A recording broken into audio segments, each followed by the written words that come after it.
Hi, Bhavna. Morning. Hi, hello Prabhakar ji, how are you? All good.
Good morning, Prabhakar. Morning, Srinivas garu. చెప్పండి. ఆ background screen అది I was not able to do yet. I forget it now. It is not so critical. Yeah.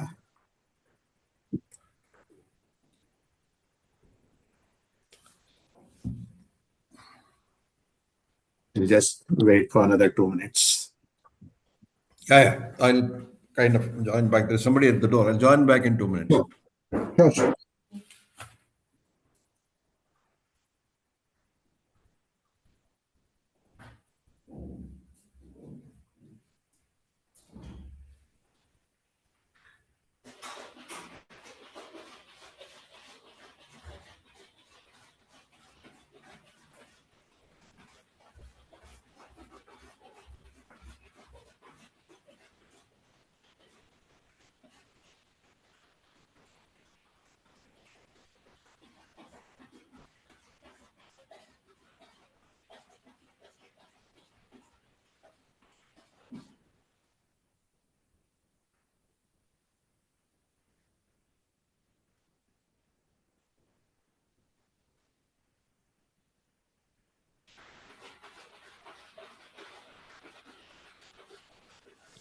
Welcome to United Consciousness, where one consciousness, one being, is more than just a belief.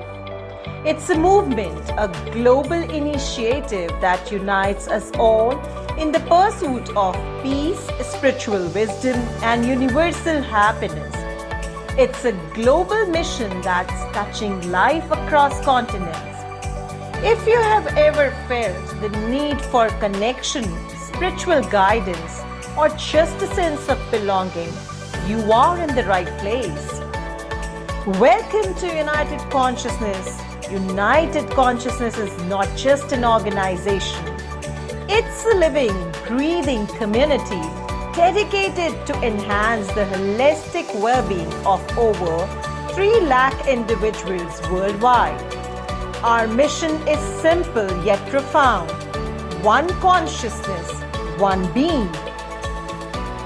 We believe that by connecting with our higher selves and each other, we can live lives filled with purpose, meaning, and fulfillment. Together, we are building a global community that shares this vision, helping each other unlock our full potential. With the presence in over 100 countries, including Switzerland, Canada, Australia, Japan, etc., United Consciousness is here to help you thrive in this complex world. So why wait? Join us on this transformative journey. Let's create a world where peace and happiness are not just a distant ideal, but a tangible reality we can all experience here and now.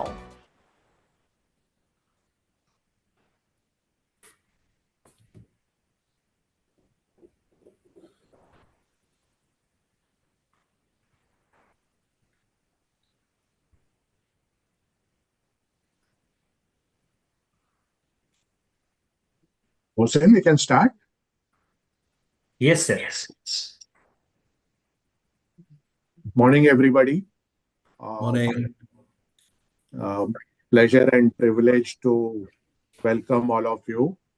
And I think I heard Vikrantji's voice also just now.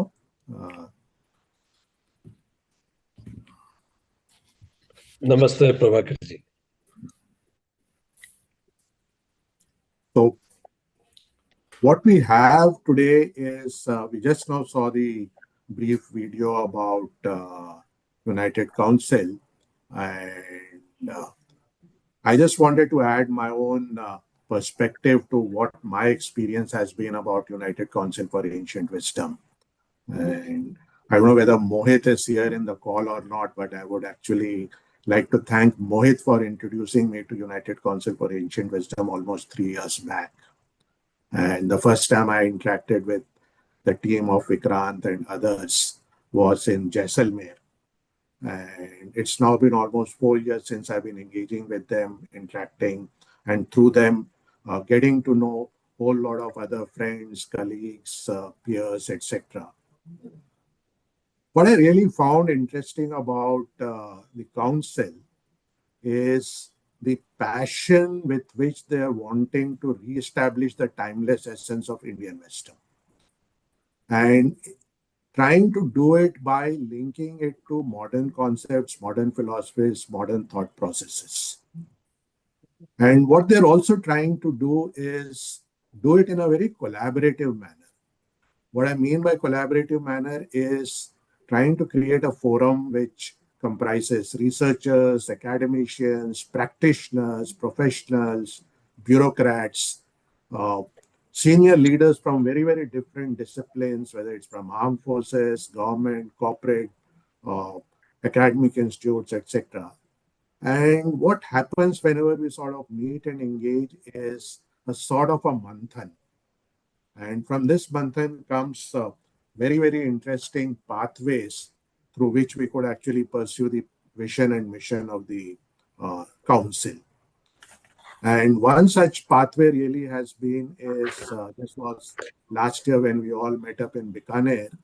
It was felt that beyond what we do, beyond what we publish, why not do a monthly series, and where we actually meet for about 90 minutes and discuss a topic which connects ancient wisdom to modern concepts. And today's session is actually again part of the similar pathway. The other interesting thing in this pathway is that spirit of collaboration, where each time the webinar is hosted by a very different institute.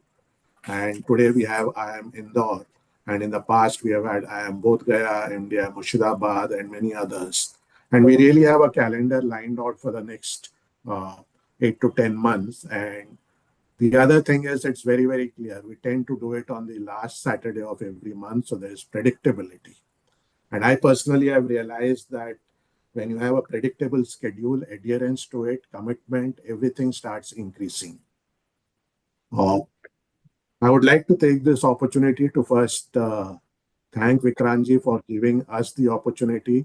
When I say us, I am also sort of stating it on behalf of my panelists today here, Himanshuji, Srinivasji, and Bhavna.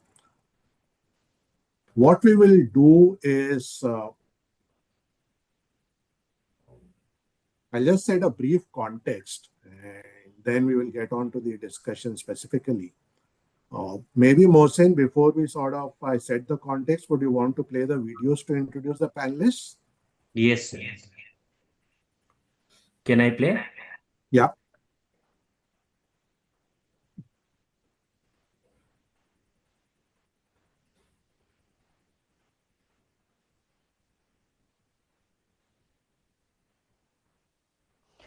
I feel honored to introduce and welcome Mr. H.N. Srinivasan. He's a seasoned HR professional with over 25 years of experience in leadership roles, known for his dedication to create exemplary work environments. Having held the prestigious position of Senior Vice President at the Taj Group of Hotels, where he led 4 total quality and business excellence and human resource. He played a pivotal role in building the customer-centric cultures. Its innovative employee engagement strategies earned Taj recognition as one of the top 15 companies globally by Gallup, INC, and multiple global Great Workplace Awards. His work at Taj is even immortalized as a Harvard case study for exemplary HR practices. He has also contributed his expertise to Hewlett-Packard, where he managed HR for a workforce of over 10,000 software engineers. His commitment to social impact is evident in his leadership of the relief efforts post of 26/11 Mumbai terror attacks and his current involvement with Tata Trust and Tata Institute of Social Sciences on skill development projects aimed at uplifting underprivileged youths. a recipient of multiple accolades, including the Seasoned HR Professional of the Country Award and NIPM's Lifetime Achievement Award. He continues to inspire through his passion for people development and his dedication to creating positive change. So, ladies and gentlemen, please put your hands together to welcome Mr. H.N. Shivanivas. It's my pleasure to welcome and invite Ms. Bhavna Kirpal Mittal, CHRO and Head of IT Admin and CSR at Hero Future Energies. She is a dynamic leader who has been instrumental in the company's transformation from a startup to one of the leading independent power producers in the renewable sector. Her visionary leadership and dedication have expanded her presence across India, London, Singapore, Ukraine, Vietnam, and Bangladesh. She seamlessly blends modern HR practices with international Indian values, driving initiatives focused on high performance standards, equal opportunity, diversity, and inclusions. She is deeply committed to empowering women in the renewable sector and actively works to make it the sector of choice, particularly for females, through advocacy and public speaking. Beyond HR, she leads the administration and IT functions and spearheads corporate social responsibilities initiatives, further underscoring her multifaceted leadership. Her career spans key roles in tractable engineering, Suez Environment, and Encyclopedia Britannica, where she gained deep expertise. As an active member of FICCI's HR and Women Empowerment Committees, she continues to champion gender equality. Her academic achievements include BSc from Dr. B.R. Ambedkar University and an MBA from Banistali Vidyapeeth, with further leadership training at the prestigious London Business School. Her passion, strategic insight, and advocacy make her a force for change in the renewable energy sector. So, Ms. Bhavna Kirpal Mittal has completed 7 months course in business finance from IIM Ahmedabad. So, ladies and gentlemen, please put your hands together to welcome Ms. Bhavna Kirpal Mittal. I take great pride in introducing Professor Himanshu Rai. He is the director of IIM Indore. Under his leadership, IIM Indore got the Triple Crown accreditation of AMBA, AACSB, and IQUIS, making it one of the 100-odd institutions in the world to have the honor. His core teaching areas include negotiation, leadership, and justice. As the convener of CAT 2010, he successfully led the largest format change in the world's testing history, exceeding all global standards of testing. His profile includes a stint of over 8 years at Tata Steel India, where he played a pivotal role in developing quality system and the communication policy for the company. He sincerely believes in the power of academics to lead the change that people aspire to bring about in our society. Dr. Himanshu Rai is the chairperson of the Board of Directors Indore Management Association, chairperson of Advisory Board of Durban University of Technology Business School, South Africa, and member International Advisory Board of ESG Clermont Graduate School of Management, France. He is on the Advisory Committee of National Commission for Women, member of High-Powered Advisory Committee on Indian Knowledge System of Ministry of Education. He provides a strategic consultancy to the Government of India in a particular, as audited programs are sponsored by different ministries and the Planning Commission of India. He also provides a strategic consultancy to the state government in the areas of restructuring strategies, HR management, and employee development. An expert in the interpersonal negotiation, he provides consultancy in negotiation to individuals and organizations. He has been awarded Outstanding Management Professional Award in 2022 by Lucknow Management Association. Yoga for him is a means to balance the body, the mind, the spirit. He considers the Himalaya is a spiritual abode and is passionate about mountaineering and trekking. So, ladies and gentlemen, please put your hands together to welcome Dr. Himanshu Rai. I feel privileged to welcome and introduce Mr. L. Prabhakar. He is an Executive Vice President and Head of Social Investments at ITC Limited. In this role, he oversees all social interventions of ITC focused on enhancing social and environmental capital that includes areas like natural resource management, sustainable climate, smart agriculture, social forestry, waste management, education, skilling, livelihoods, health and nutrition, sanitation and women empowerment. An alumnus of Craig Suratkal and Auxiliary Jamshedpur with 36 years of experience, he has been associated with ITC for 29 years in different capacities in human resources, primarily in agribusiness, apart from stints of FMCG, information technology and corporate. Before moving to his current role in mid-2021, he also has worked with TVS Motors for 4 years and Murugappa Group. He is currently a member of National Committee on CSR and National Committee on Water. He is also a part of the steering committee of India Sanitation Council operating under the aegis of FICCI. For last 2 years, he has also been an assessor of the ICSI National CSR Awards. In the past, he has been actively associated and held positions of responsibility with National HRD Network, CII Employers Federation of Southern India, Hyderabad Management Association and Global Compact Network India. He also has contributed to National HRD General on the theme Research and Evidence Based on HR.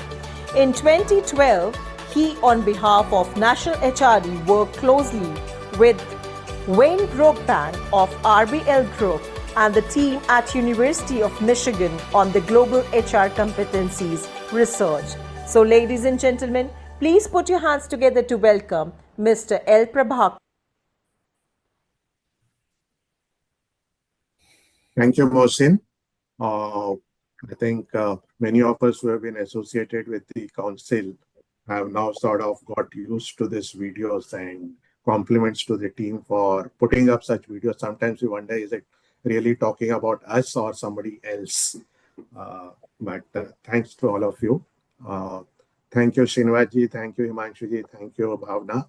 But I actually would, I was just reflecting, and it's very interesting that we are, in a sense, IIM Indore is hosting this session today.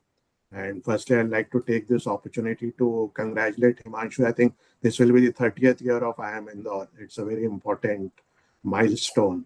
And I still remember my early days when I used to come to IIM Indore for campus interviews, per se. And from there, where it has come, I think it's a truly amazing story. And thank you for hosting. I would also like to sort of set the context by anchoring my thought on the motto of IIM Indore, Siddhi Moolam Prabhadandanam. I think where it says the root of all achievement is management, and whether it's management of self, management of institutions that we lead, management of community, or if you look at the larger this thing, management of the country or the global world. And what is fascinating for me, and many of the audience who may not be from IIM Indore, to sort of have a look at the logo.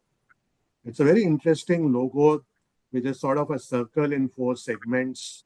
And the belief, the thought process behind the logo is that the segments collectively represent that management is multidimensional and it forms an organic whole. And still interesting is that there's a segments in blue. There are 3 parts in blue, which forms 3/4 of a circle. But there's a 4th segment that opens out. And that opening out is actually indicator of a receptivity to a changing environment. Now, whilst the environment is changing, some things have remained fundamentally the same. The core, the essence remains the same. And let me first confess saying, while I've been given the honor and privilege to moderate this session, I am a student of ancient Indian wisdom. I have sort of got attracted to it relatively recently. When I used to sort of look at sustainability, ESG, etc., I think earlier I used to probably go back to the United Nations Principles of 1948, or go back to one of my favorite books called The Living Organization by Eridigius, where it actually looks at what are certain common features of companies that have survived for 100 years. And till about 3-4 years back, that is where I would anchor myself. But as I said, 4 years back, when I had a chance to interact with friends and colleagues in the council, I started realizing that the anchors are much more deeper. The anchors are much more deeper in the Indian wisdom per se. And like any lay person and an early student, I started looking at some anchors which would be very, very simple for at least for me to understand and reflect before we start looking into deeper aspects. And the first example that used to come to me was the whole story of Shabri. And essentially, the story of Shabri, in a way, it says what is not good for you is not good for the society or the community for the others. And I think when she was doing the tasting of the beer, she was just tasting that is it really good to serve it to Lord Rama? Or I go back still further in terms of in schools, we used to hear the fable of the don't kill the goose that lays the golden eggs. And when you become too hungry, you try to kill that golden goose, and then you start losing the eggs that were getting delivered every day, so to say. And somewhere when we talk of sustainability, etc., that's what exactly it is about. Are we sort of being too greedy and not looking at long term and just looking for today? And as it started progressing, you started sort of relating to much more to the scriptures, whether it's Gitas or the Upanishads or even scriptures like Tirukural, etc. And you will find that many of the SDGs that we are talking of today probably have roots and anchors element-wise as well as in the overall essence per se. And in today's discussions for about 45 minutes, the intent would be to draw upon that essence that resides in our scriptures. How have we started, or how have we sort of inculcated in our own strategies, in our own mindsets, and what's the way forward? And I'm honored to have, as I said, Himanshu, Srinivas, and Bhavna. What I would do is we'll have a 45 minutes conversation, and audience, students who are participating, if you have any questions, you can put it in the chat box. We'll also open up the discussions later after 45 minutes. So let me start with probably looking at something very, very fundamental on the concept of trusteeship. Yes, Mahatma Gandhi spoke about trusteeship, but the concept of trusteeship is actually, it's revolving around the whole philosophy that all resources in the universe, they actually belong to the divine. And humans are merely caretakers. And several scriptures, including the Upanishads, have actually alluded to that. So I would probably start by requesting Himanshuji to share his thoughts in terms of how this whole concept of trusteeship, where if I look at it from a business perspective, that businesses hold wealth in trust for society. How can this be effectively integrated or is getting integrated into modern boardroom discussions? Yeah, so, first of all, thank you very much, Prabhakar, for that excellent foregrounding of today's conversation. Now, I will start with obviously my favorite book, Bhagavad Gita, chapter 3, Shlok 12, which talks about Ishtana Bhogani Vo Deva Dasyante Yajya Bhavitaha. Now, the meaning is that those who enjoy resources without giving back are, in a sense, taking something which is not theirs to begin with. And therefore, trusteeship has to become a governance principle and not philanthropy. Because many a times people believe that something has to be done for the sake of getting something out of it.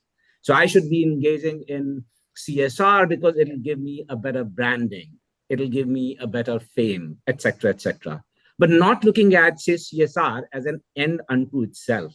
And therefore, we had that very little exchange of messages about Ten Taktena Bhunjita, Yajurved, chapter 40, Shlok 1, also the first mantra of Ishopanishad. And therefore, to me, the meaning of that is that wealth is held. It is not owned. And therefore, directors are fiduciaries not only of capital, but also of consequence. More often than not, in the boardrooms, they simply ask the question, is it legal? But I think they will need to move a little beyond and also ask, is it legitimate? Is it justified? I was listening to a very interesting conversation in one of the dean's conferences where I was speaking, where Paul Pullman of Unilever, he talked about net positive. He said that it is not enough for organizations to be net zero. They should be net positive, which means they should be giving back more to the environment, to the society, than whatever it is that they're consuming.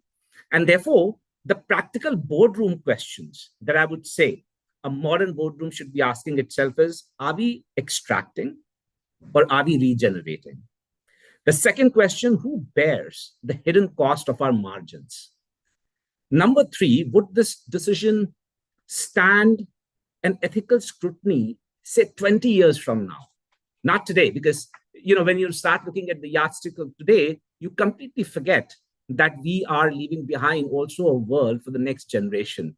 And I would end with the fact that governance maturity is when restraint is actually seen as a strength and not weakness.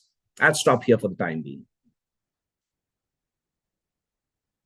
Thanks, Devanshu. I think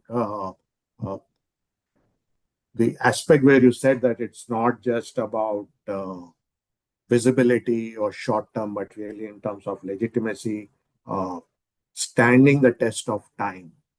And we are very lucky to have actually Srinivasji, and I have a huge regard for Tata's as an organization, and where whenever we sort of discuss about trusteeship, etc., Tata's comes as a forefront.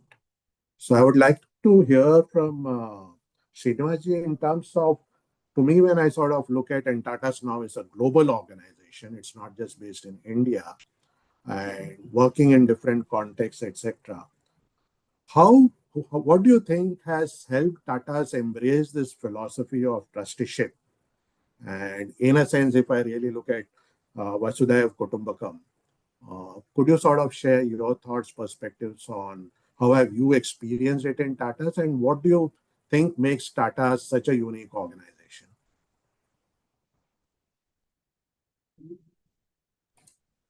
You'll need to unmute yourself, Srinivasi.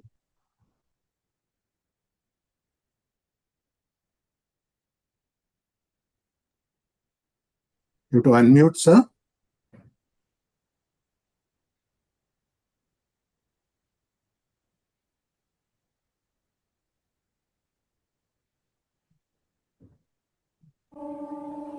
Yeah. You can hear me now? You can hear me? Yes, Srinivas, we can hear you. Okay.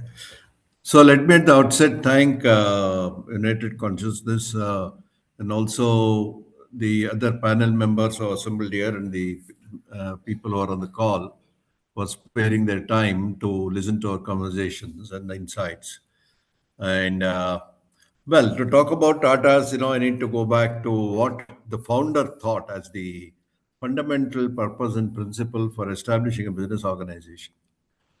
He said society and communities and the nation are not only a stakeholder or a partner in the journey of building business, but they are central to building a business.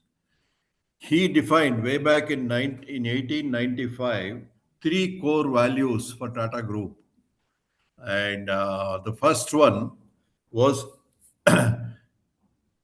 nation building. Anything that we do should make a contribution to the people of India and the nation. They should. It should contribute to the well-being of this people of the country. Number two, practicing ethical and human values. He said, whatever we do, the manner of our doing business, the manner of building wealth should be fair means. It should be moralistic. It should be.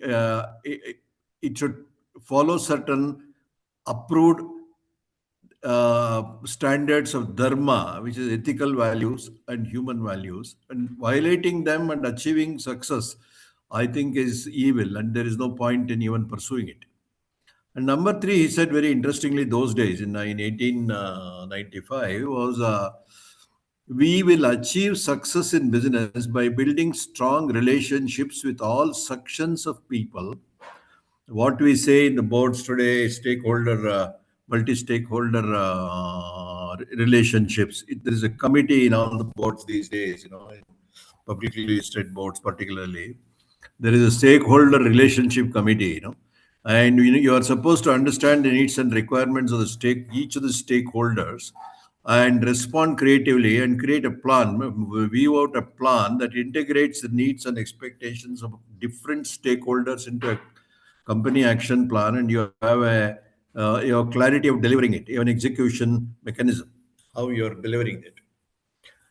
This he said in 1895. He said building sustainable relationships with vendors, with employees of the organization, with customers, with people who have invested money, with the key communities in which we operate, with all those people, we need to build strong relationship and we need to create value for their lives and the communities. See, those days, as he was traveling in the jungles of Bihar for establishing Tata Steel, I think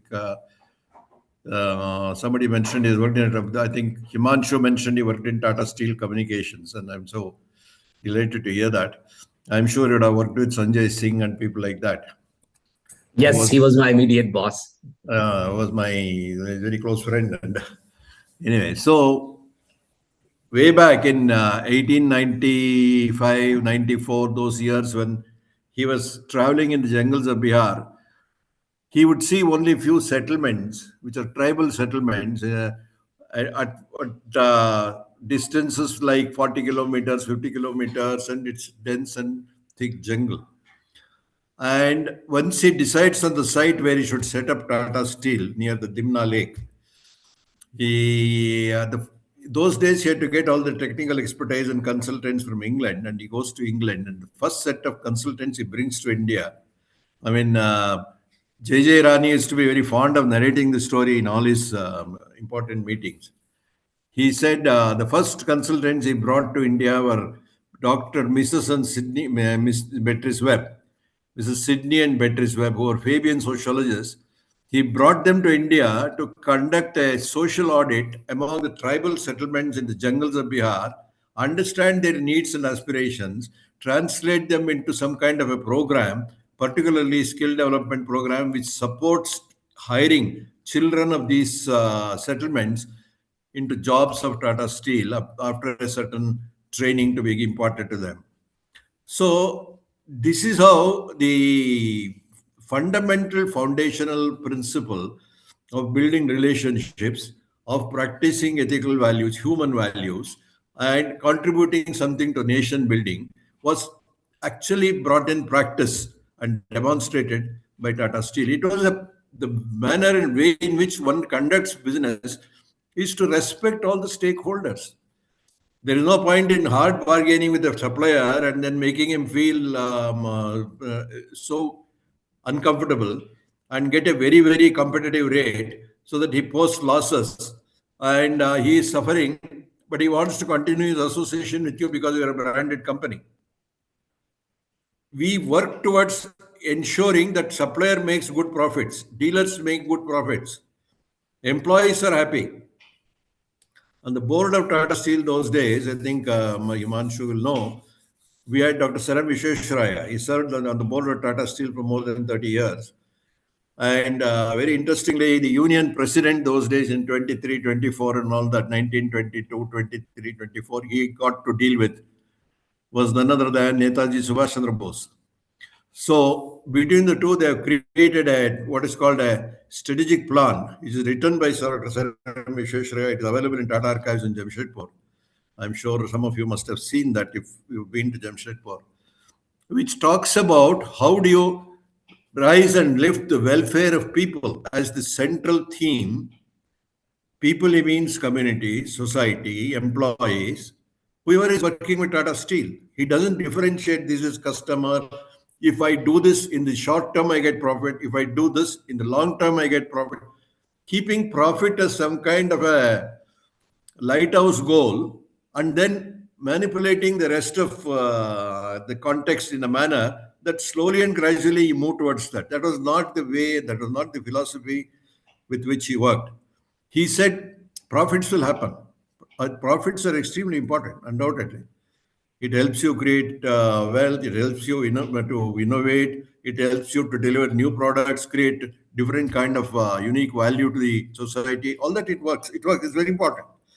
And focusing on profit is important. But there are multiple other things which enable you to make profit. Are you focusing on that? So this has been the central philosophy of Tata Group from the early days. I'll stop here and maybe a few examples. Yeah. Thanks. I think it's very interesting, Srinivasji, that you mentioned that the first people that he called to Jamshedpur were sociologists. Very often you would call the technocrats, etc. That itself is a indicator of how strong that belief and conviction was in terms of wanting to understand what the social needs is actually. And that's indeed amazing. And I don't know, for the benefit of some of our audience here, a piece of trivia. Actually, both Sydney and Beatrice are the people who have probably credited, or they are actually the pillars behind the London School of Economics, actually. So that's something that they've been sort of, they along with George Bernard Shaw actually set up London School of Economics. I'll now move to, we spoke about Tata's, which has a rich legacy. And we have Bhavna here. And Bhavna comes from a very, her current role is in a very different context. It's a relatively new organization, very different sector, but a sector which is becoming very, very critical from a national perspective in terms of sustainability and other dimensions. The question that I have, Bhavna, for you is, when you sort of look at the Indian scriptures, which sort of emphasize Nishkam Karma, which is selfless action, or even Lok Sangra, which is collective welfare, what's been your experience in terms of anchoring the whole approach to ESG beyond just a compliance-driven activity, but like what Himanshu ji said, it's more selfless, a mindset of selfless service. What's been your experience? First of all, thank you, Vikranji, for curating this series. And I think it's been some months that they have been under implementation. And after Professor Himanshu and Srinivasji, I think, let me see if I'll be able to put up right words to cater to what you asked, Prabhakarji. So let me start, as Prabhakar was saying, that our organization is relatively new. We're just 13-year-old, newly incorporated renewable venture within the Hero Group. And I'll just tell, I joined as part of the new first team, inception team, and we were discussing about, as a startup happens, we were discussing about what functions, what roles and all, apart from the roles that we were hired for. And I remember the first discussions that we have with the founder, chairman, and the CEO that time was the CSR.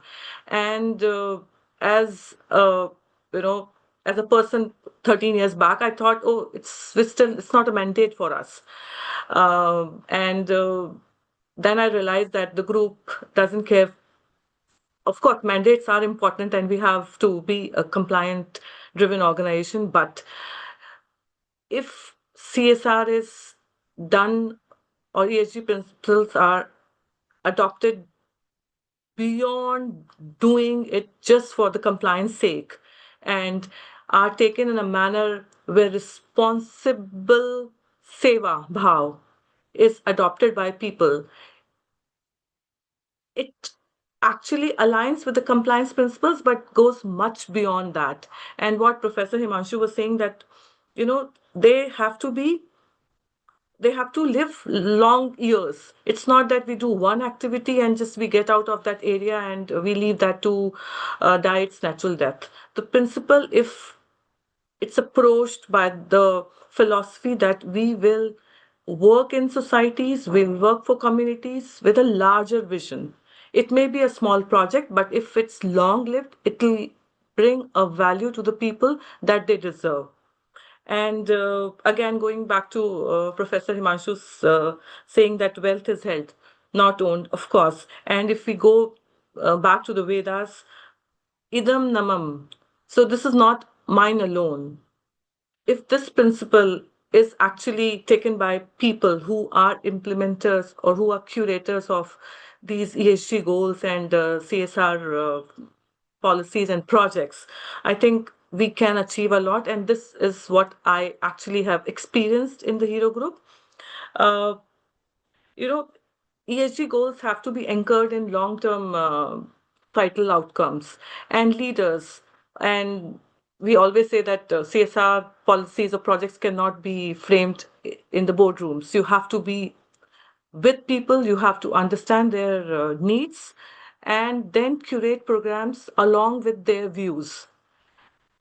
Then only we will be able to get the right output, and outcomes will be long lived. I hope I'm able to cater to what you wanted to hear. I think what's interesting, Bhavna, is irrespective of the age of the organization, you said 13-year-old organization. Ultimately, if you sort of try to drive something based on principles, and principles like what you sort of quoted in terms of principles drawn from scriptures, makes your life that much more easier, so to say. And that's what I sort of took away from you, this thing. I'll come to Himanshuji, where you spoke about organizations. I would now probably like to hear from you more from a CEO perspective, CEO angles. The whole aspect of dharma actually means the whole aspect of righteousness, and the biggest struggle that CEOs actually face is this conflict and balance in terms of righteousness.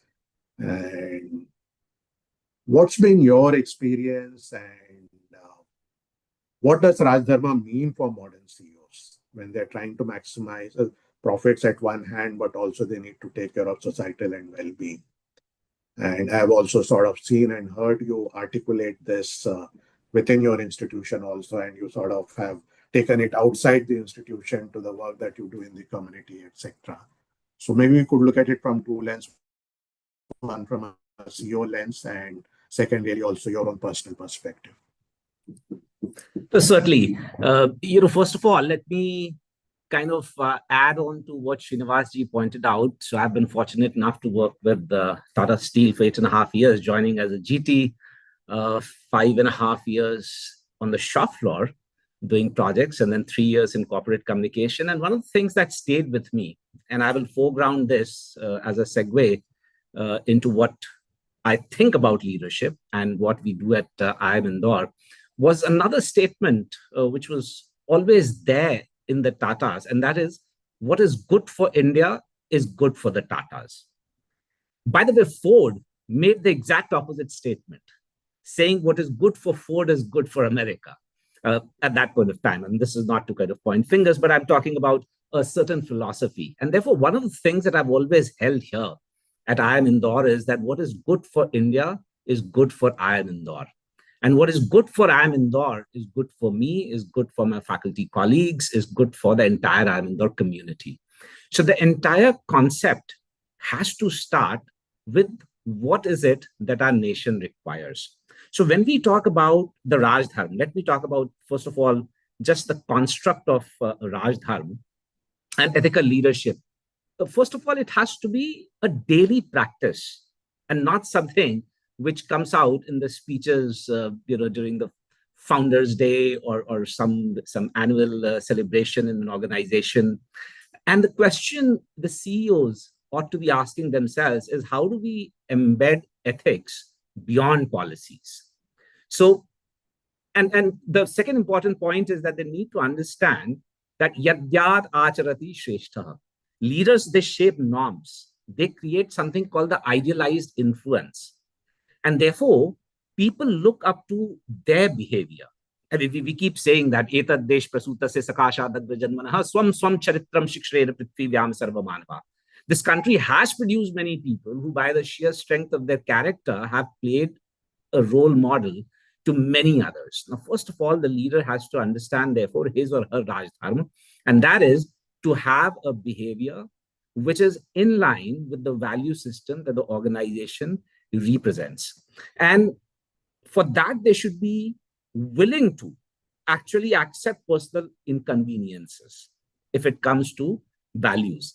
It should be compassion driven. See, for example, leaders may have to take some tough decisions. You may have to lay off some people because the economy is not doing so well, or let's say you have to lay off people because the technology has made things simpler. For example, in Tata Steel, when I joined Tata Steel, we were 76,000 strong and making 3 million tons of steel. Now, with probably half the number, we would be making some 20 million tons of steel. There were layoffs. However, I don't want to get into the history at that point of time. The handshake which was offered by Tata Steel was so good that people were literally falling over each other to take it because it was very humane. It made sure that the families of the employees who were working there were taken care of. There has to be a listening before actually deciding. And therefore, what we do at IIM Indore, I'll very quickly talk about IIM Indore now.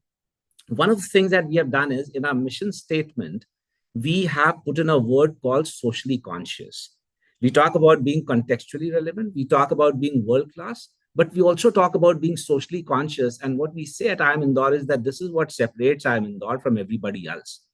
We produce responsible leaders who can make inclusive and equitable decisions. And how do we do this? We do this by reflective listening. This is one of the things which is very, very close to my heart. And that is, don't listen to respond, but listen to understand. And that is my advice that I also give to the CEOs, that listen to understand, be sensitive about what you see around yourself. And coming from that, for example, we at IIM Indore decided that we are going to tackle 4 wicked problems, which we saw around us. One was income disparity. The second was urban infrastructure and challenges. The third was rural challenges. And the fourth was environment. And of course, I can talk about it later, as and when I get the opportunity. But we have done multiple things on each of these 4 issues. And to sum it all up, what I have to tell the CEOs and the boards is that, look, you have to act as moral anchors and not just silent spectators. If you see something which is happening around you, and if you can do something about it, please do. That is what compassion is. And that is how compassion is different from empathy. Compassion is some vedana. Uski vedana meri ho jati hai. And therefore, not only do I get moved by somebody else's pain, but then I do something to mitigate that person's pain. That is my message to the CEOs and the boards. I'll stop from now. Thanks, Himanshu. I think the point that you made, listen to understand, I think while it's just 3 words, looks simple, but I think a lot of us actually struggle to sort of practice that. And most of us listen to reaffirm our own biases per se, not really to understand. And that's where the disparities start coming in. I'll move to Srinivasji. I'll take the other aspect, which is all about integrity and trust. And our ancient texts have also emphasized the whole aspect of Satyam. Arthashastra emphasizes that trust is the foundation of governance. Question that I had for you is, you did speak about Tata history, etc., and how Tata Steel went about doing it. Maybe if you could look at the whole aspect of integrity and trust as capital, and if you could sort of reflect it from the angle of what Tata Trust does. It's very often people think that the foundations and Tata Trust, etc., it's more about the money that they bring in, but forgetting that actually there is a core to it, and this whole aspect of doing things in a manner which is aligned to integrity. If you could actually reflect the Tata Trust journey here. Sure. Thank you, Prabhakar. See, Ratan Tata, more recently in the last 20, 25 years, was very fond of making a statement, which I have actually written down exactly what he would say. Our businesses stand or fall by the health of its relationships and by the trust energy, and commitment its leaders create in those relationships. So you touched on trust. So I thought I would, mention this. So he was extremely keen that leaders of Tata's follow a certain set of dharma values, ethical values, human values, which is the foundation for building trust among various stakeholders, whether it is employees or customers. And he made it implementable. In fact, Tata's had practiced values, and there are a set of statements which were called Tata values, which are displayed in all the companies, in the notice boards, the back areas, and all that. But Ratan Tata went a step further. He said he defined what is called a Tata Code of Conduct and Values, and he said all of you should take an examination, should read this, by heart this, take an examination whether you have understood this or not understood this. And so he listed some 36 set of values, and he said, how does it unfold in various departments? What do you mean by this integrity in a purchase department? What do you mean by this in a banquets department of a hotel? What do you mean by this in a assembly line operation in Tata Motors? So how does it apply for different job roles? What it means by demonstrating integrity in what you do? He created, of course, with the help of a team of people who were put together called Tata Business Excellence Team. He created that, and he distributed a booklet with his signature to everybody, saying that all of you should read this, study this. Later on, many companies even introduced what is called an interactive, online program, which was launched on the LMS of most of these companies. And he made it compulsory that everybody should take this online program every year and show the certificate, and then send a photocopy of the certificate to the HR department. Which means he went two steps further to ensure that we practice these values and build trust with all sections of people and various stakeholders. To just give you an example, after the terror attack, 3 4 days after the attack, about 50 60 people were standing outside the back gate of our hotel saying that we are all the suppliers of this hotel, and I know you are going through a major crisis, but we wanted to interact with the leadership team, if you permit us, if you give us some half an hour. So all suppliers of Taj hotels were met in President Hotel at an appointed time and date with the senior leadership team. And each one of them was standing up and saying with tears in their eyes, "Sir, you don't give us any money. We trust you. For the next 6 months, we will supply whatever you want. Whenever you open the hotel, we'll wait. We'll supply. We will not take money. I know you are going through a major crisis, and you will not be able to, give us, money on time. So we appreciate that. So, and they were all, extending help. They said, anything else we can do for you. You have built such strongly, you have looked after us so well. We trust you, and we will do whatever you want us to do, we are willing to do. And I will narrate some more stories of, Tata Steel. I'll end by just one more example. Like, interestingly, Himanshu mentioned about VRS in Tata Steel. There was a similar situation where they had to do VRS in the plantations in Kerala. They had 20,000 employees, and in the Northeast, also we had about 20,000 employees. See, there were 40,000 acres of tea in both the locations, and the plantation division was posting losses. And several proposals were given to Ratan Tata that we need to do a VRS, and we need to cut the number of people there. And he would not accept all that. And then Krishna Kumar went and spoke to Tata. I think it becomes an emergency, a must-do thing, and we need to figure out a way of doing it, like in Tata Steel, whatever has been done. Then he said, "Okay, put up a proposal." And I was, I was the one who was anchoring the entire process those days, working in Tata Steel from Kolkata. Tata Tea from Kolkata. And I used to travel into these plantations, meet up with all the unions, CITU, CPM, and I could convince all of them about a format in which we will implement this VRS. Imagine in Kerala convincing CPM to do a VRS and remove 4,000 people, which I succeeded in a matter of 1 month or 1.5 months. And likewise in Northeast, Assam and Siliguri and those areas also, we worked out a scheme. Then I was all very excited, saying that I know we have a clear scheme, which is a consensus, and we did a presentation in Bombay House to Ratan Tata, Krishna Kumar, and others. Ratan Tata asked me questions that even that had not occurred to the union fellows and kept on grilling me. These people have worked for 3 generations in this hills. What will happen to their children, their education, the families? Where will they go for medical benefit? I mean, he kept, and what will they do with this money that you put in their hands? They will spend within 6 months and money is gone. So you have not understood the human context, Mr. Srinivas. You have made a very impressive, clever VRS proposal. The central theme of human context you have never understood.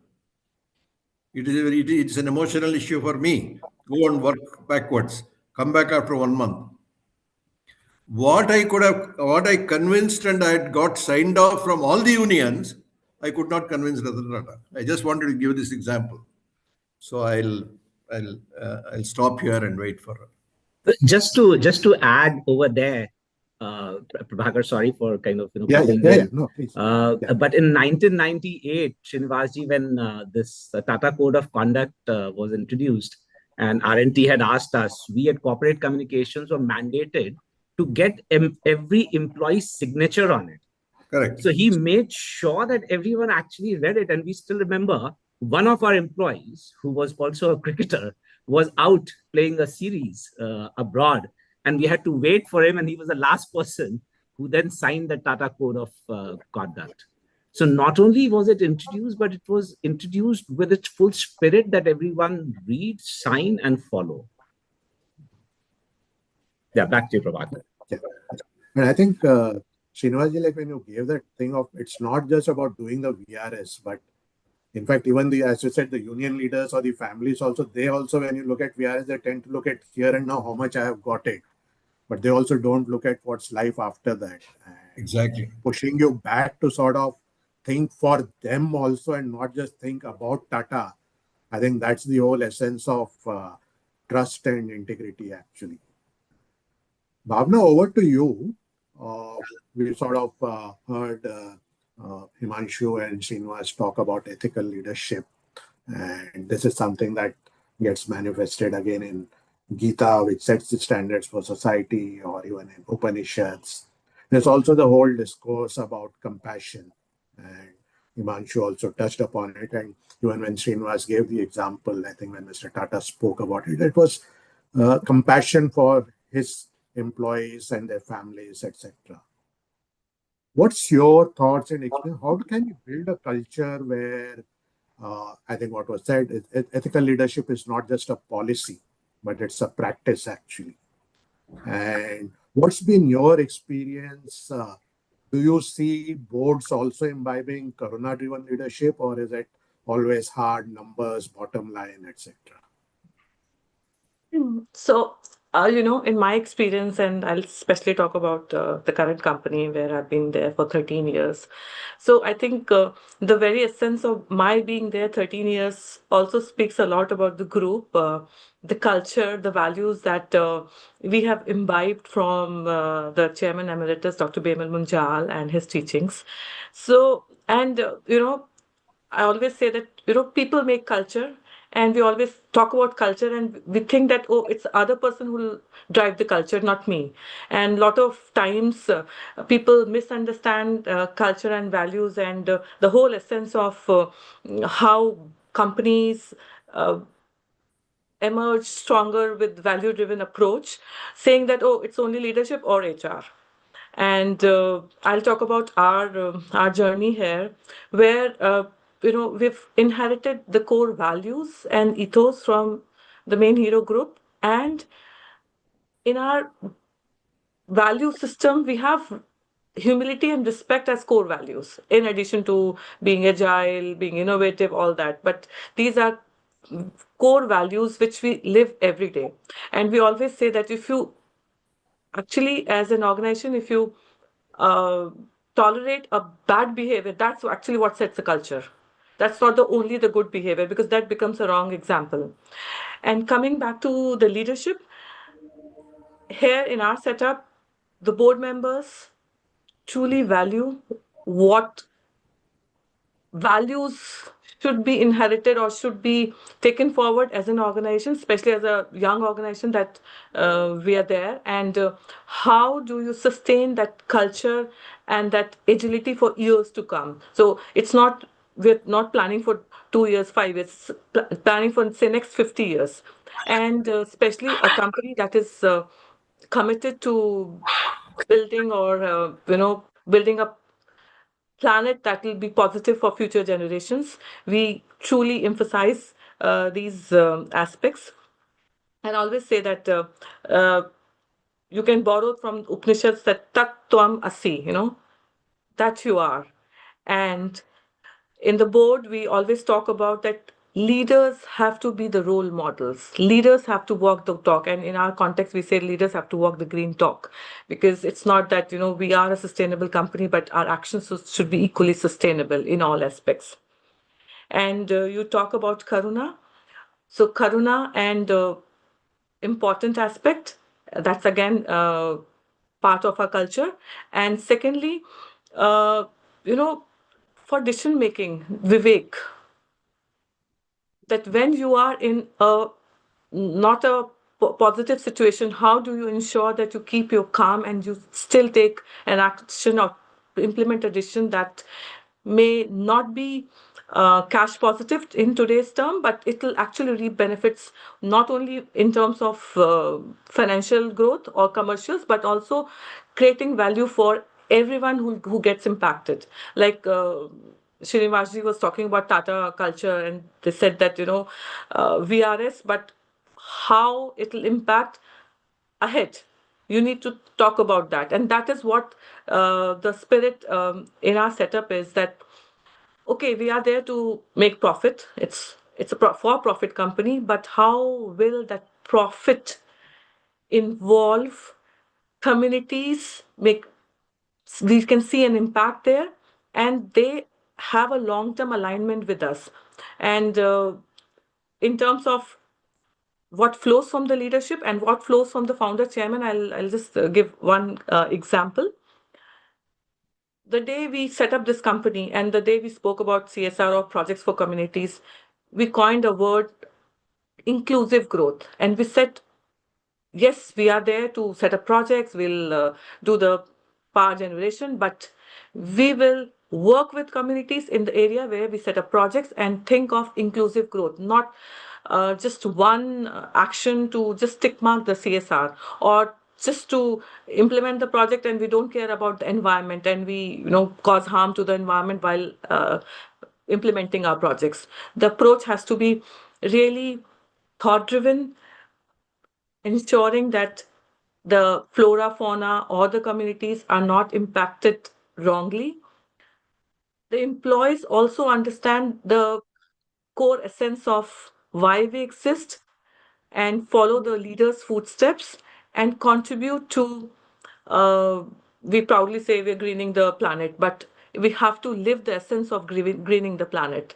Not that I'm on my personal front, I'm doing actions which are not appropriate for the planet. And to that, we actually came out with a green code. So we have code of conduct, but in addition to code of conduct, we have a green code for people, which lays down the do's and don'ts of living a sustainable life, not only in professional arena but also on personal front. How do they teach their children? How do they ensure that their partners or their family members also lead a sustainable life? And the community projects that we do, we have education centers for children to ensure that they do not drop out, and these are remedial classes because a lot of times they do not get to learn what actually should be taught in the school. So we have the remedial classes, and in order to ensure that we go with the inclusive growth approach, we engage teachers from the communities, local communities, because then it becomes a sustainable model. We train them, and most of the times they set up the classes in their own houses. We provide all the facilities, and this model has, we have been, I think these remedial class centers, we've already touched more than 100 across the country where we have the projects. And this is really a sustainable model because we are running those centers. It's need based with the community's participation, but it is sustainable, and uh, we've seen the results, positive results where students have gone ahead and got admission in regular schools. But this all cannot be driven if leaders don't buy the idea, or they don't drive this within the company, within the entire setup. So any company, it's not about us or everywhere. So this philosophy of seva, karuna, and taking decisions with the right viveka on, I think that is essential, and that I've been experiencing, and in fact I'm enjoying the entire experience of this. Thank you. I think Thanks, Prabhakar. Bhavna. Yeah. Yeah, we will probably be slowly getting into the question and answer session. But before we get into that one last round, probably quick and brief responses. I'll start reverse now, Bhavna, with you. Sure. The While you've spoken about what we've been doing, how do you see the future unfolding, and how can we actually sort of draw lessons from our scriptures, etc., to deal with the future unfolding challenges? See, I'm very positive about future folding very well, and I compare it with when I started my corporate journey 22 years back, and from the times there to the times where we are today, uh, the entire focus, thanks to the government policies also, that some things are driven by because of those policies, but in general, there's a lot of awareness about the value system, even the ancient values that actually have been present in the country, and we sometimes keep on forgetting and then remembering them on and off. But I think the current generation and even the school system has been emphasizing on this, and see how yoga came back to India in a different form. Earlier, I remember when I was a kid, I knew about yoga, but it was not evidently seen in society. But now it is so much evidently seen. The principles of ESG. And if I talk about, because that's one of my favorite topic is gender parity, female representation in the workforce. Lot of facilities and lot of amenities that organizations and I'll say any institution is offering to people to have I'll not say work-life balance, because I always feel it is always work-life blend. You can never have a balance because a lot of times both the aspects of professional, personal blend into each other. But the era that we are in, and when you go to our younger generation, especially this generation Alpha and all, and I'm very much convinced that I hope we will have a country that will be free from all the chaos of religion, caste, creed, color, anything, and we'll have. I think, and I'm very hopeful. I don't know if I'll be there after 20 years, but I see that it'll be a country and or corporate setups or institutional setups, educational setups that will provide equitable opportunities, that will have a blend of ancient wisdom along with modernity, and that will have an infrastructure that generations will actually thrive on. And that is why today, and thanks to Vikrantji that he has started this initiative, it's important that we institutionalize these actions so that people or the younger generation understands what we possess and how we can take it forward and drive things in a positive manner so that we build a better society and a better nation. Thanks, Bhavna. Srinivasji, since you're here, I can't resist but asking this question. You spoke about the terror attack in Mumbai, and I think Manshuji also mentioned where you put the country before the corporation, you put the corporation before yourself. That day, none of the employees of Taj actually left. Even if they had the option of leaving, they could have left the place, but none of them left because they believed in caring for their guests. They saw it a much larger purpose. It was not just the guests, but also in terms of the national perspective also that would have come into play.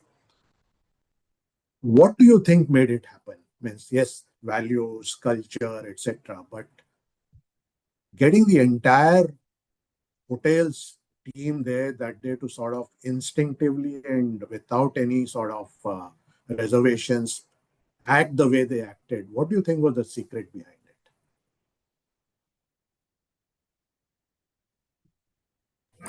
it? You'll need to unmute yourself, Srinivasji.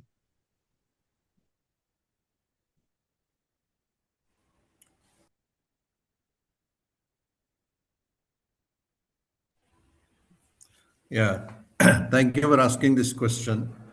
Before I proceed to answer this, let me compliment Bhavna ji for the spirit and energy which she is bringing into her job. And it was very inspiring to listen to what she said, and the force with which she is moving ahead, implementing some of the fundamental principles and values that the company, is trying to enforce in the organization. Now, responding to your query, you see, I have noticed in the manner in which, particularly Jayadi Tata and also Ratan Tata, they were conducting business and conducting themselves and interacting with people. Two things were very clear. They had a pursuit of deeper knowledge, and they would listen carefully, like rightly mentioned by Himanshu ji. See, this world has produced a large number of people who can speak well, who are very clever, and who can come up with clever models and all that. But it gives us very, very few people who are capable of deep listening and understanding. And see, if that one person who can listen to you fully and understand you is with you as a friend, I think it's a huge achievement in this world today. It's very difficult to get such people. Now, coming to Jayadi Tata and Ratan Tata, they had this composure, they talk very less. And there was a deeper observation, listening, and understanding they would practice. And see, like in our, Shastras, they say, Gnana Vairagya Siddhyartham. That means, bless me with deep knowledge and selflessness, detachment. So, deep knowledge, which means going into deeper levels of human consciousness and looking at the world, what is happening around you, with a sense of wonder and curiosity, automatic solutions will emerge. And they are deeper solutions. I mean, they are permanent solutions. It is not patchwork solutions. So, I could see in them some kind of a saintly approach. And they were here, but at the same time, they were detached. So if you look at terror attack, when this gentleman came and asked me, Mr. Dr. Deshpande from Harvard Business School, how do you, exactly the question that you asked, how do you explain this? There were 500 employees inside the hotel, 500 odd employees, and not a single person left the hotel. On the contrary, some of the people who were outside entered the hotel, risking their lives. And what kind of HR strategies and approaches you follow like this? He started. I said, for now, so stop. This doesn't happen by my following one clever HR strategy. You see, it will be ridiculous and very frivolous on my part to claim HR has done this. It is not so. It is the demonstration effect of generations of great leaders. You see, people like Jamshedji Tata, J.R.D. Tata, Ratan Tata, they had an attitude of selflessness and commitment to nation, and kind of whatever they earn, a good part of it should go back to society was the central theme of Tata Group. You see, give back to society. 65% of Tata companies are owned by Tata Trusts. Dividends go to Tata Trust. 65% of all the dividends that are posted in all Tata companies worldwide goes to Tata Trust. And they are public charitable trusts. They're used for welfare activities for the people of India. They build hospitals, they build educational institutions. And that selflessness, when the project which I'm anchoring, Indian Institute of Skills, we had one brief meeting with Ratan Tata, and I suggested in that meeting that we'll call it Tata Institute of Skills. I could see a strain on his face, and he said, "No, no, no, no, no. Why do you say Tata? It should be called Indian Institute of Skills. We have an Indian Institute of Science." I've repeatedly requested TISS, Tata Institute of Social Sciences, to change Tata name. What is so great about Tata? We are here, we are committed. This nation has given us so much. We have grown and expanded. We are making profits because of this nation and the people of this nation. And it is our duty to give back something to them. And you want to put your name there. Don't do that. Be humble. And that reminds me another story. Sorry, I'll take 1 or 2 minutes more with your permission. I meet this Saint Mata Amritanandamayi once in a while. She's a very, very, very evolved saint in my judgment. And when I was sitting in front of her one day and having conversation with the Vice Chancellor of Ramata University, and Dr. Venkat Rangan, who was the Dean of San Diego University of UCAL San Diego, and he was also there with me. I asked her, we try our level best to be humble. We try our level best to be non-egoistic and all that. But, in pursuit of our jobs and, careers, somewhere the ego comes in. Tell me, how can I be humble? She gave a broad smile, like always she does, and looked at me deeply in my eyes. And she said, "What is there to be proud of?" That was her answer. What is there to be proud of? I mean, what an answer, I think. It's so powerful. So, in the terror attack, after the attack, when we went and stood there, and with Ratan Tata and various others were there, we all went inside when this Colonel Abhay Gupta came and told us, General Abhay Gupta, that we have killed all.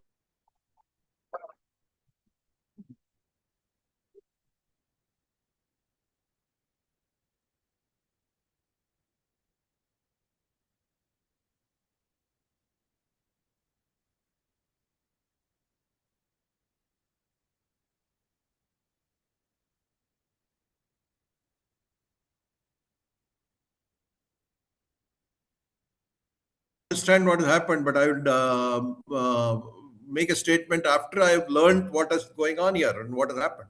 But they would force him. He came back. He stood there. All the hundreds of journalists facing him, he made three statements. Number one, well, they have hurt us, but they can't beat us down. India is a strong nation. Tata's is a good company. They can't beat us down. Number one. Number two, whoever has been associated with Tata's and Taj Hotels will continue that association. There will not be even a slight disturbance. If an employee has worked for one day before this terror attack, he will continue to work in the hotel and nobody will lose jobs and nobody will be laid off. No suppliers will be stopped. No, we are going to open the hotel within the next 1 week. And number three, he said, I'm going to do a rehabilitation and relief program, implement it immediately for all the victims of the city of Mumbai. There are some 500 families. And one of my colleagues was standing next to him, whispered in his ear, I could hear that, sir, we are in, HNS is in touch with the police headquarters. We are getting all the numbers, how many have been affected, and we don't have exact numbers. And Ratan Tata looked at him menacingly. So what? So, what are you trying to tell me? Do you realize how much Bombay has given us? Do you realize how much this country has given us? And they're in pain today. And you want to count your money? Whatever it takes, we stand by them when they're in pain. This is my city and they are my people. See, these statements that a leader makes, you can never forget all your life. And it's Actually, very, very powerful. a larger purpose, commitment to practice dharma, commitment to compassionate capitalism, commitment to the people of the nation is so strong. It comes out in every step. So I told Deshpande. So this has been a demonstration. Of course, we have done some good work in HR department. I don't want to elaborate that, but that is some other day. I'll tell you. I told him this is primarily 95%, 97% impact is this demonstration of leadership. That is Gnana Vairagya. Thank you. Absolutely. Thank you. Himanshuji, I know we are really running short of time, but I still would want to ask you this thing. How do you as an individual actually work towards this balance? I know you have your work, your commitments, etc., but a lot of us struggle to attempt that balance. It will be very interesting to learn as to how do you sort of follow this lifestyle of balance, and how do you sort of keep yourself rejuvenated and energized? Because then only you'll be able to. Bhavna mentioned something which I completely kind of endorse, and my OB colleagues are not going to like that. But I don't think there's a concept called work-life balance. I mean, you don't leave your work when you go home. You don't leave your home when you go to work. What I do believe in is mindfulness of being in the here and now. So when I'm at work, I'm completely there. When I'm home with my family or friends, etc., then I'm completely there. And a couple of things help me. Like, Ma'am Ritanandai, the answer that she gave, Srinivasi was talking about it. The answer that I give when somebody asks me, how can I become humble? I say, go to the Himalayas. Just do a trek in the Himalayas. The moment you see the Himalayas, you will become humble, because you'll realize how small you are in front of this large universe. So one of the things that keeps me both spirited and grounded is my mountaineering. And I was, of course, extremely fortunate to be taught mountaineering by Bachendri Pal, the first Indian woman to climb Mount Everest. And that keeps me humble. The second part, and this is a question many people ask me, that how do you manage to write columns, climb mountains, jump from the sky, and obviously serve the Indian Institute of Management Indore. My secret sauce is I'm a very selfish person. I spend time only on those things which I truly love, and I take out time for them. So, for example, I don't have a TV connection. I don't have a satellite TV connection because I realized that I did not want to know what the nation wanted to know. I was very sure what I wanted to know. And what I want to know, I read it in the newspaper. If I want it immediately, I go to the Twitter. So one element is to remove the distractions. I'm not saying that's a universal truth and you should take away the TV, etc., but remove the distractions from your life. Then second, figure out what is important and make sure that you are spending time on that. For example, I will not sleep till I have exercised for an hour, till I have read at least 20 pages of a book, and till I have written 500 words, even if those words are garbage and cannot be published. But this is a discipline that I have brought into my life. And one of the things, or rather two, I have to make it two, would be my message to everyone. Do take care of your health. Because remember one thing, a healthy mind can reside only in a healthy body. Our entire Yoga Shastra talks about that. Swasth sharir mein hi swasth mastish ka vaas ho sakta hai, and therefore taking care of your health. And I'm not trying to propound a yoga. I practice and teach yoga, but whatever works for you, make sure that you're doing that, you're taking care of your body. The second thing is read. And read, again, whatever. I'm not saying read Sanskrit scriptures like me. That's my interest area. That's your interest area.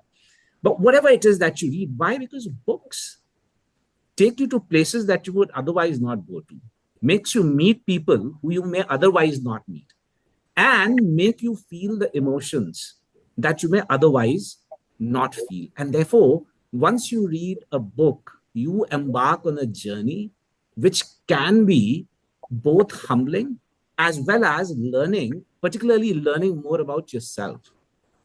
And therefore, the first thing that everyone needs to do is to understand who they truly are, understand what their true identity is, not associate their identities with their designations, not associate their identities with the roles that they're playing, but associate it with something deeper. Aham Brahmasmi.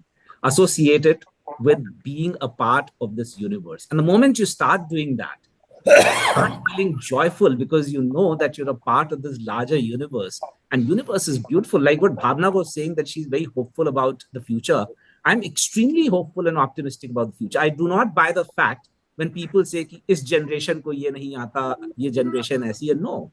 Look at the statistics. This generation drinks less, smokes less, exercises more, and is more spiritual.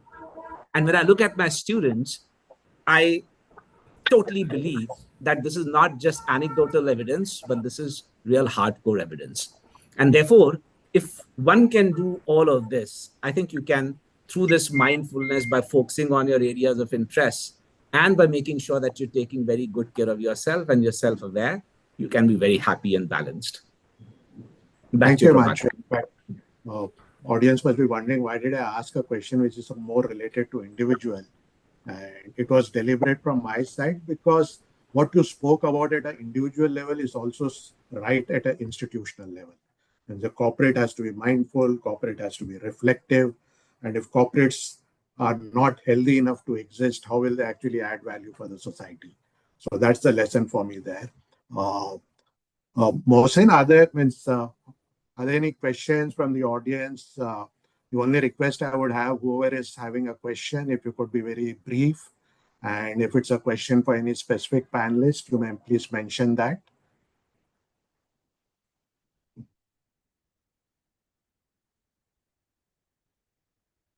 People can write in the chat box also if they want to write questions. Yeah. And Mohsen, can people unmute at their will?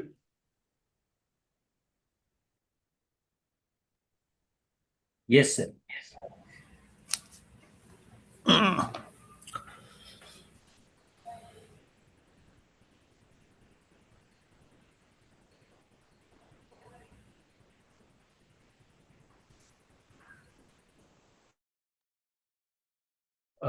If there are no question, I was thinking to ask this from Srinivasji. We heard many things about Tata Group's response during COVID. If briefly you can reflect something about that also. You may need to unmute.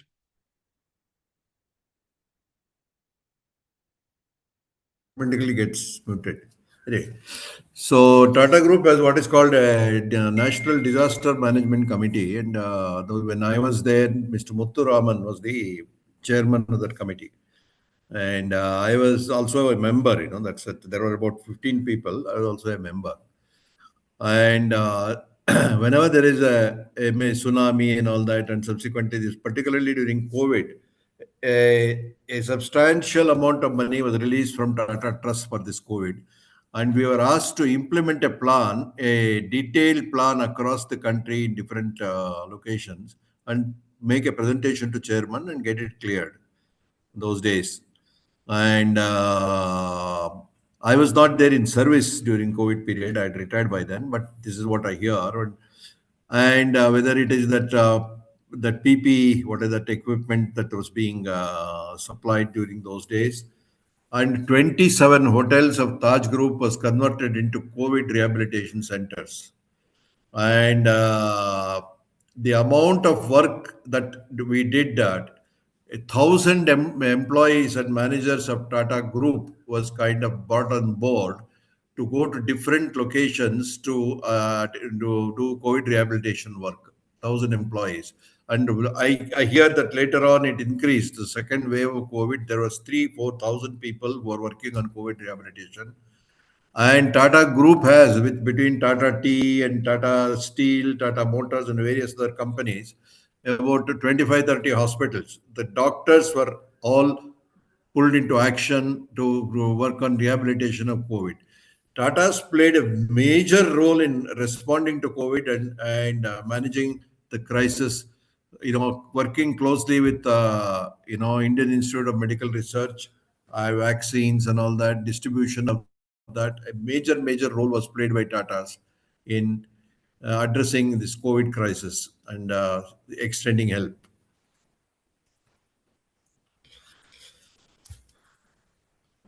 Prabhakar, you'll have to unmute yourself. This time it is Sorry. Prabhakar. There's a question by Avinash Sharma ji. I would request Himanshu ji to take the question. I think what he's trying to ask is, if say we want to follow the type of principles, ethos that Srinivas ji has spoken about in Tata's, etc., but it's easier said than done. You would face challenges, etc. How do you overcome that challenges if you want to follow that? Yeah, I'll just reply that in 2, 3 sentences. So once you introduce incentives, rewards on one side and punishment on the other, and you strictly follow with an objective lens, it starts working. It doesn't work 100% perfectly. I agree with him. What he's saying is right. But it works 95%, 90% perfectly, which is what we need to achieve. Nothing in any collective human endeavor becomes 100% perfect. It's a dream. So we incentivize. See, I remember a case where a room boy in a hotel, somebody had left a necklace in the room, and he could have taken it if he wanted to, but he brought it and handed it over to the department, housekeeping department. That afternoon itself, his photograph was on the notice board, and we appreciated, and he was rewarded and all that.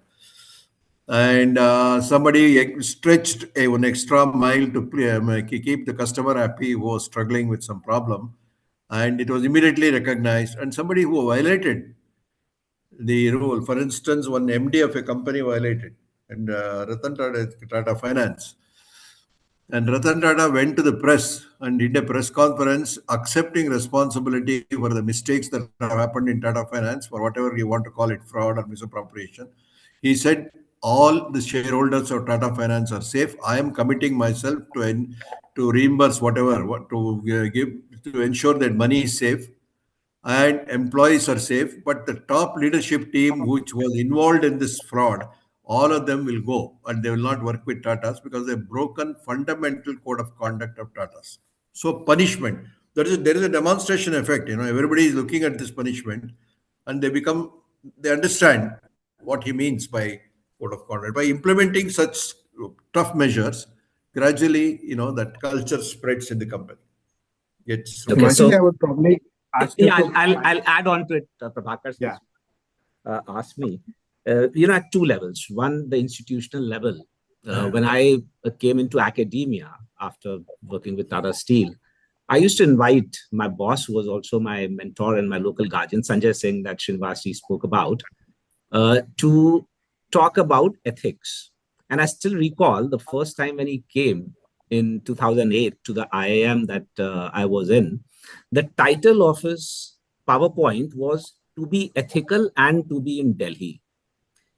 The title itself was very telling that, how do you be in Delhi and yet be ethical? And it's a very fascinating story where he takes you through, how Delhi is the city which was never destroyed. And many people attacked it, but they never destroyed the city. They destroyed a part of it and built another part of it as a capital, etc., etc. And why it is the center, of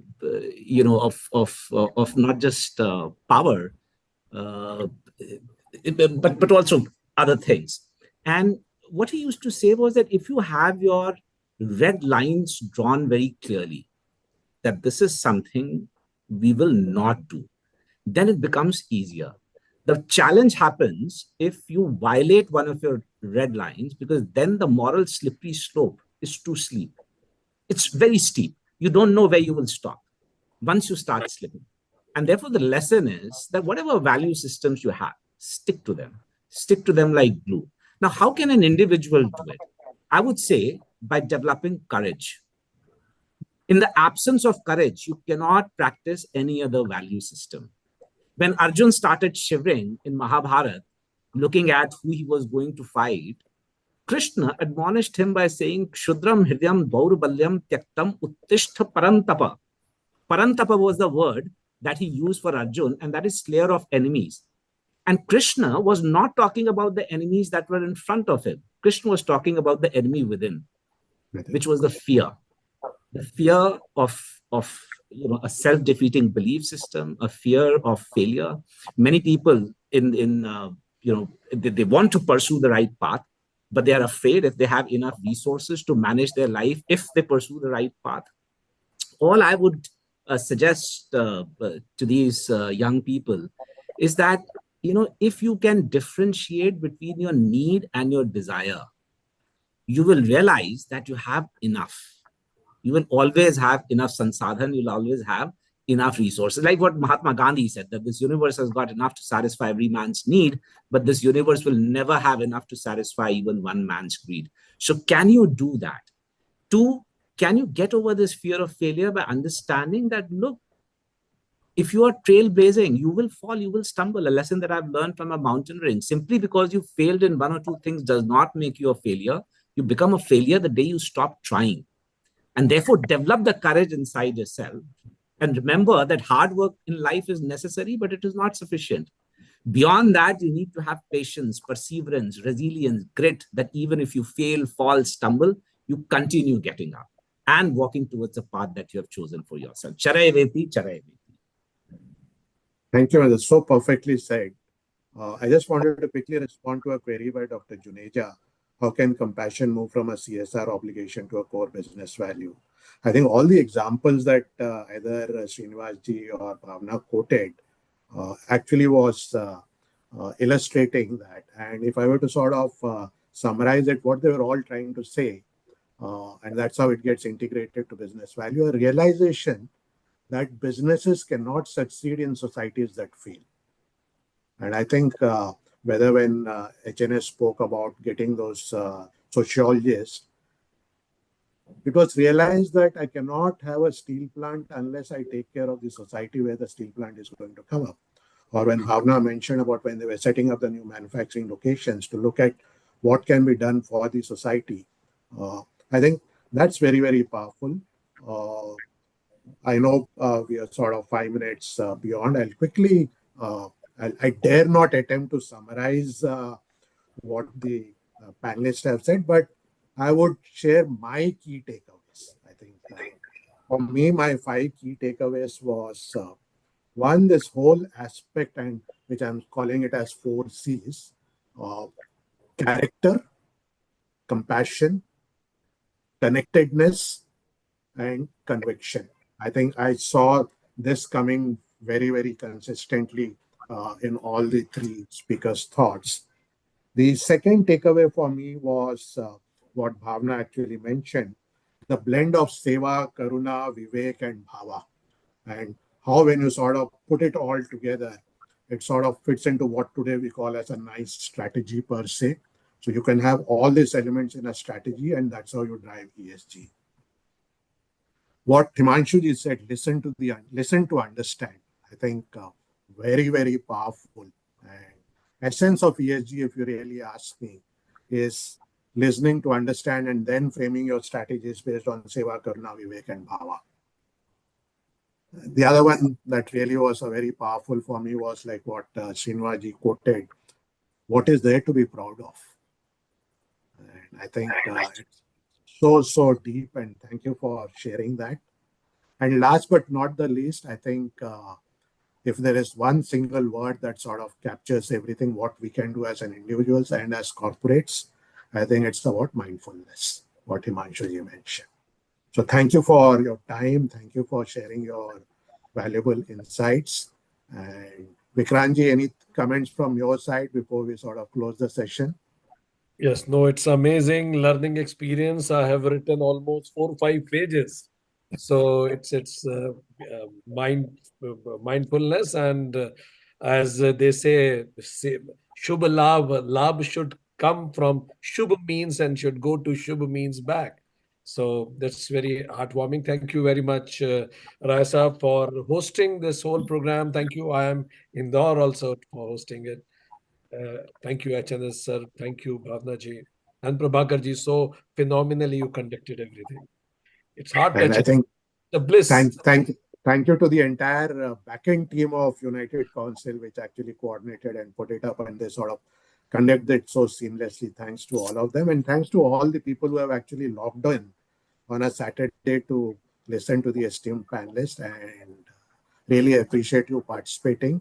And I'm sure there's learning for all of us to take it forward. Thank you, Thank everybody. Vikranji and his leadership team, and you have done a fabulous job. And he always works quietly. That that Seva Manobhav is incorporated. He walks and talks that kind of an attitude in his life. So thanks to you and your team. But Vikranji, we can't end without you actually quoting from a scripture. We would love to hear you. No, actually, lots of beautiful things already been quoted. And when Himanshu ji was saying about need versus desire, it reminded me of when Arjuna asked that why people decide a lot, but they don't execute it. Or many times they execute otherwise. Then Krishna says in Bhagavad Gita, Esha Kamaha. It is the endless desires that makes people crumble down, they fail, they fall in their moral values. So I'm sure that what Himanshu ji said about upholding what is right is most important. So the essence of whole scripture, as when asked by Vedavyasa, he replied, Satyam vad dharmam achar. Do what you say and say what is dharmic. Dharmic. Do and say what is dharmic. Thank you. Thank Now, you, just Vikranji. last word, if with the permission of Prabhakar ji.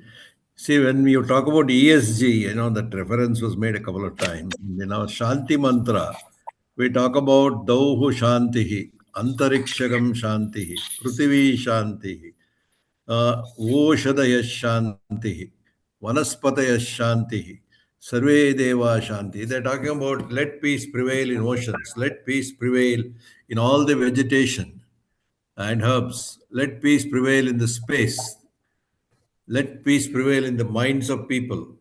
You see, let peace prevail in the heart of every human being. Let peace prevail among all, living beings. So this is said 10,000 years ago. When you consider that, this kind of an all-encompassing environmental concern has been expressed, and we relate to each one of this, and we pray for the peace of all this, and peace and happiness. I think there is nothing more powerful than this. I wanted to just quote this shloka. Thank you for it. Thank you.